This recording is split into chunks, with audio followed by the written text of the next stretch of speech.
world champions, and it's gonna continue being absolutely great for years, guys. Rose Lavelle, Megan Rapinoe, Alex Morgan, all of this entire squad. Every single one of you guys deserve this whole trophy ceremony. I'm trying to make sure I finish this video before the trophy ceremony begins. I was going to do a live reaction because we have an amazing bar here. It's called Donnelly's Pub in Iowa City, Iowa. It's our home for the American Outlaws, and we had an absolutely amazing Women's World Cup watch party. Bar full of people intent and watching this absolute dominant display from this U.S. women's squad. They were unreal in this contest.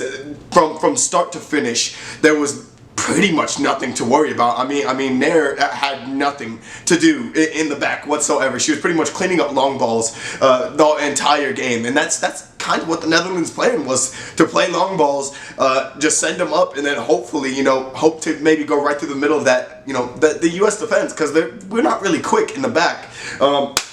But what they didn't think about was is if we can clean that up, they're pretty much just getting stuck in their own half. And the entire end of, like, the final 6-7 minutes of the end of the first half, I really thought we were going to end up scoring. Unfortunately, that's where we lost Kelly O'Hara, where, she collided heads with Lecky Martins, and then she did not come back in the second half, but Martins did, which was a bit of a head scratcher. But then as we continue throughout this game, guys, the Gragt, I do feel for you. I feel for the penalty. Obviously, I don't think she knew Alex Morgan was right there when she decided to put her foot out for the ball, just leaping out to try and, just grab something, get that ball in some way, shape, or form. I just don't think she realized who was right there. And of course, when you cleat someone, it's gonna be a foul no matter what in the box. So Alex Morgan gaining a penalty. Megan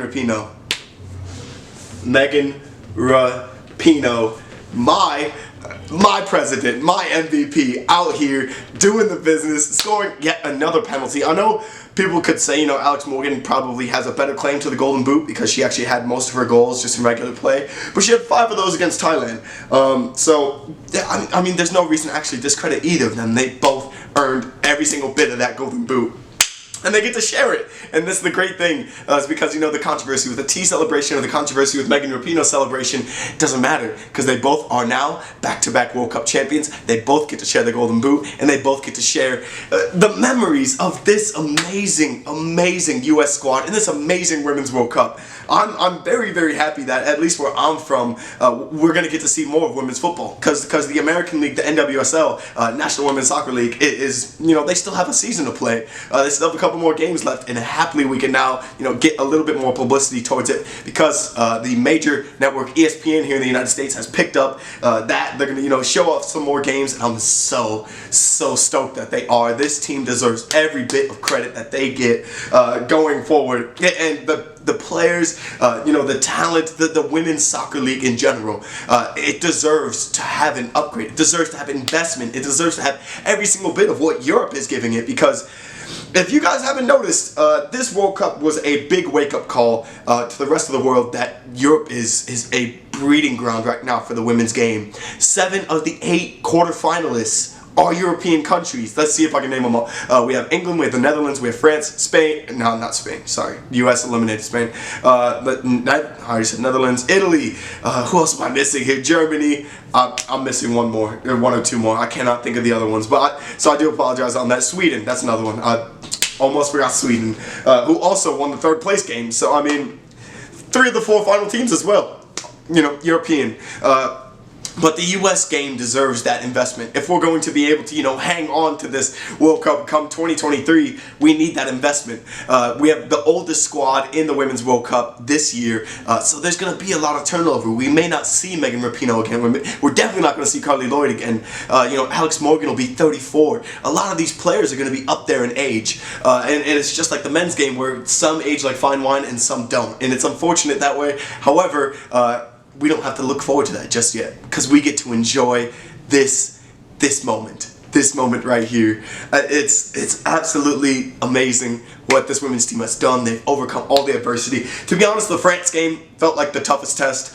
England game, obviously England played so well in the second half. but the France game really did feel like the final. And in all of those games, the U.S. dominated pretty much in nearly every aspect. The England game, England can have a shout to have maybe played a bit better in open play, but dominated against France, dominated in this game against the Netherlands. And Rose Lavelle, if there is any indication of a tank in midfield, it is Rose Lavelle. I mean, she has a non-stop engine, and her little dummy move to then get that shot off with her left foot, doing it all by herself.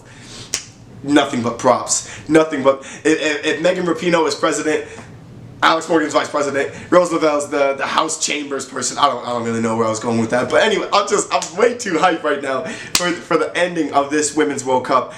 It's been absolutely amazing. I do apologize as well if I sound a bit sick in my voice. I've been trying to fight off, just this little head cold that I've had, because gotta enjoy this football while we have it. And I know this is Super Sunday as well, but I want to put so much emphasis on this is probably the most important game of the day. It sucks that it's so early, especially in our time, but guys, the U.S. women have repeated, joining Germany is the only nations to repeat. Germany won in 2003 and 2007. The U.S. now, 2015 and 2019. The Golden Boot goes to Megan Rapinoe and Alex Morgan, because Ellen White is trash. And we're just going to enjoy every moment of this. It's just bask in it. Yeah, I'm going to take off, guys, because I want to see the end of the ceremony, the award ceremony. Got to enjoy every moment of this, because this Women's World Cup has been an absolute inspirational watch. It's been ultimately so amazing, and we're gonna have a video on it actually coming up sooner or later, where we're gonna go back. We're gonna take a look at the U.S. women's best moments from this 2019 World Cup, just the highlights from this Women's World Cup in general, all the upsets, all the controversy, everything. So you guys can let me know your favorite moments, thoughts, favorite goals of this 2019 Women's World Cup. Thank you guys so much for watching, and peace.